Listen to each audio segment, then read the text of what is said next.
So, I think I want to talk about my mentors.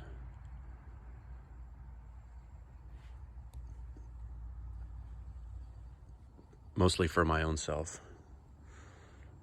Make sense of things. Figure out just maybe why the hell I see things the way I see them. First one would be my dad. The insight that he worked hard to offer me as I was growing up to the best of his ability. Much like other people of his generation. Boomers have a nasty reputation as being selfish or spoiled. And you see cases of that. It's easy to see cases of that. People throwing a fit or not understanding policy changes or being slow to adapt to a changing world. I think Reward Audacity would probably back me up on this, but there's a element of that generation that were people of few words. Showed up for work on time, did their best, had a healthy respect for duty and obligation. Being in Boy Scouts, which it's unfortunate that the Boy Scouts ended up with a tarnished reputation a few years back. I used to get emails in like, when you were in the Boy Scouts, were you blah, blah, blah? Because we're doing a class action lawsuit. But that wasn't the case for me. And I would tell you if it were otherwise. And my one Scoutmaster, he was into sports and was a head coach for I want to say he did more like the Pop Warner League.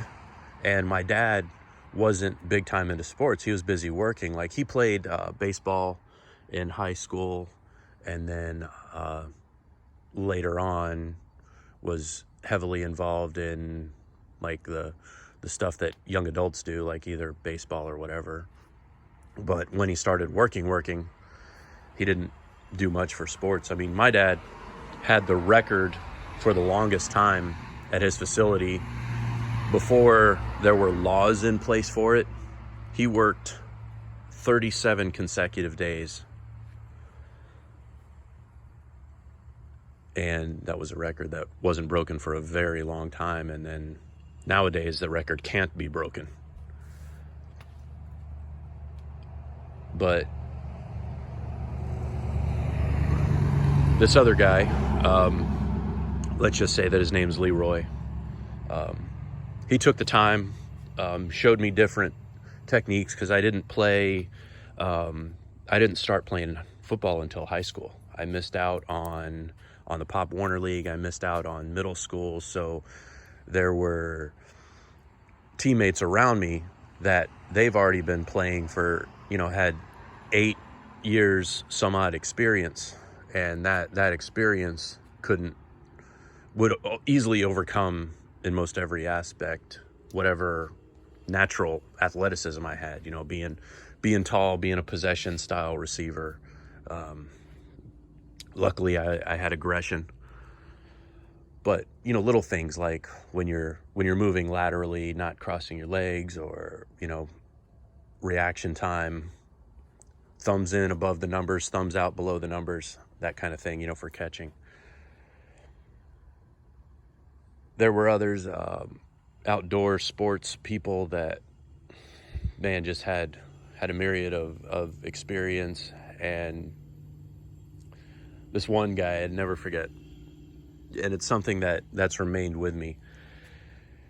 On a trip, this is backpacking now, on a trip, regardless of what the gear was,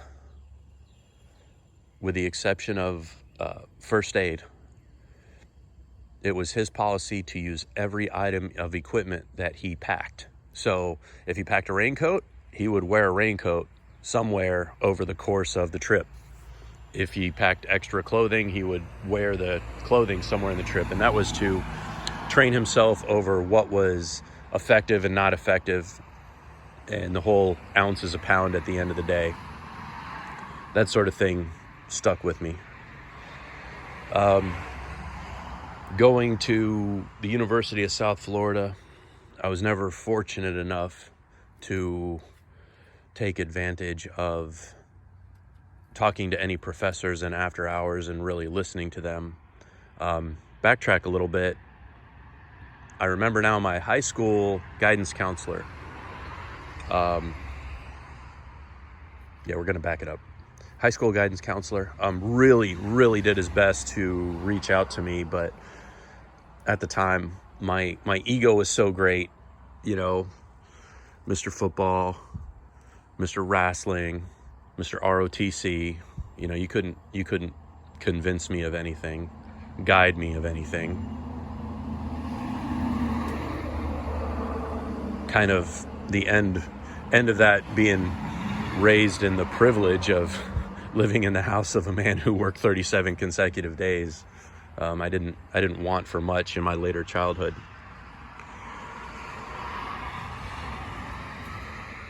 Up into the point of a full ride to college. But back it up a little bit. When I was getting close to join, or when my first attempt at joining the Marine Corps was when I was 17, and my parents wouldn't sign over custody. The staff sergeant, I got a lot out of that, being a poolee, which is the people that, it's like pre-enlistment. You work up and it can actually count later on, once I had dropped out of college and everything else. It actually counts towards your enlistment. So back then, so if you spent 3 months as a poolee, that was three additional months of time in service. And where that worked out good is that assisted your promotion. So, and the Marine Corps then was very stingy with promotions. I mean, we're talking, this is pre-war, this is peacetime Marines. So to get out of, to be paid as an E2 throughout basic is, it adds up compared to being an E1, private versus private first class. And you're very, very close to, potentially Lance Corporal by shortly after graduation. So that's a good thing. The other benefit of the ROTC, if you were to, say, do Navy, Army, or Air Force, you actually get E3 at the time. And there were other things such as Eagle Scout that assisted the promotion, and your ASVAB scores and your MOS all come into play. But he was an interesting person. I count him as a mentor. Probably not as much as, I'll group him in with the other one. I could probably name the other one, Staff Sergeant McCoy. I learned a lot from them. And also my brief time in the service, the help that the Marine Corps gave me with my diagnosis, and it's a debt to that Corps that I have in my heart that I feel as if I can never repay, and as such, I'll go out on a limb for a service member any day of the week, because those people cared. They really did. And when you look back on that experience, you can see the caring, as odd as it sounds. Now, the odd person gets through and they're abusive and a bully, but by and large, there's a caring in that selection to make sure that the people that get through it are bound for success and aren't bound to do harm to others by being put in the wrong job,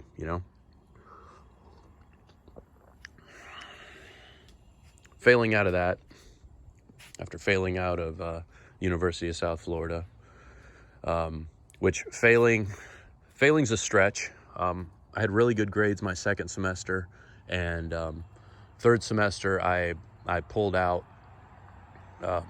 before grades were logged, so technically didn't fail out, but in actuality, obviously, I didn't succeed or finish a degree. Going to mechanic school, automotive technician, ATC, I don't even know what the heck it was called back then. Automotive service technology, something like that.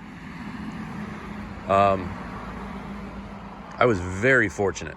Two instructors were absolutely amazing. I went in there a confused kid, and those guys helped put the pieces back together. Thinking I'm shit hot because it's sort of ironic now looking back, but thinking I'm shit hot because I had one time qualified for college, and then later on thinking I'm shit hot because I at one time carried a rifle, but didn't mean nothing, and had a lot of help that way. First guy, always call him Mike, brilliant mechanic, former Chrysler, and Chrysler guys are some of the most talented mechanics out there because a Dodge product is very unique, and it takes a talented person to keep one of those things running. No offense to your Dodge Stratus there, Shafe, but I'm thoroughly impressed you have a Dodge Stratus that's still running.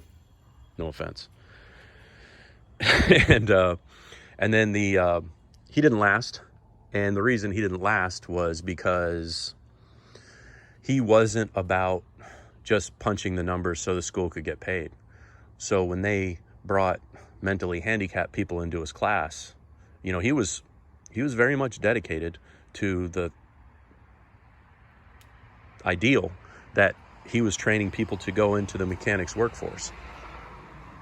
And they had a couple of severely handicapped people, and he made no bones about it. Like, how do you think you will be able to perform in a professional shop environment? It's impossible.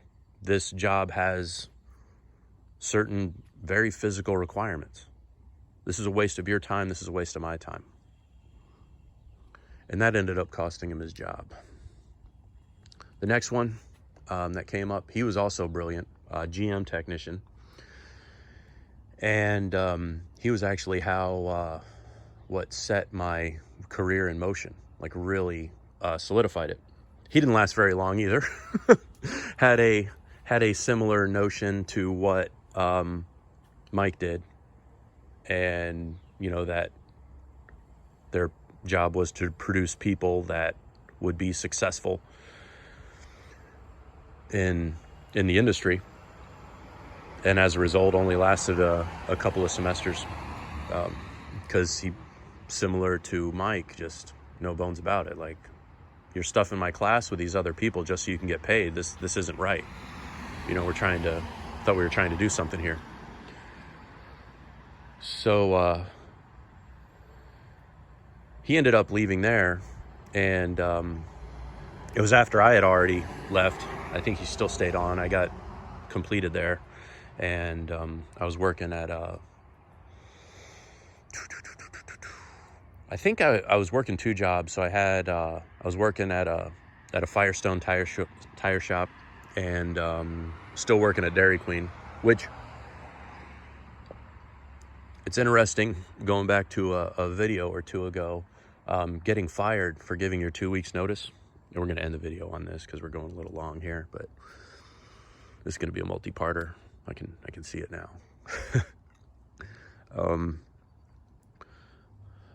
When I was joining the Marine Corps, and I was working at McDonald's at the time, I gave my 2 weeks notice to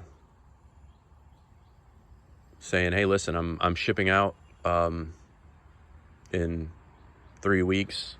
I want to go ahead and give you my 2 weeks notice. I want to have a little bit of time between then and when I ship out. And they fired me the next day, which it's a story that I tell people, which, I got to kind of saddle it with the explanation of how my so-called military career went. But could you imagine what would happen to a business nowadays if they fired a person for going to join the service? It was such a different world.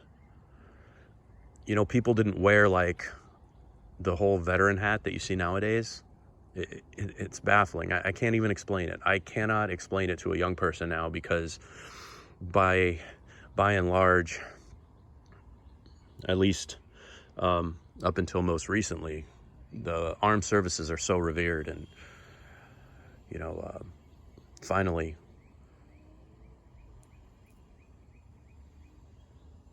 veterans from Vietnam and Korea could hold their heads high like they deserve. But there was a time before then when if you were going into the service or going to be a grunt, especially if your job was like infantry or something along those lines, people to just be like, what's the matter with you? Like, oh, that's for you, All right. All right. Catch y'all later.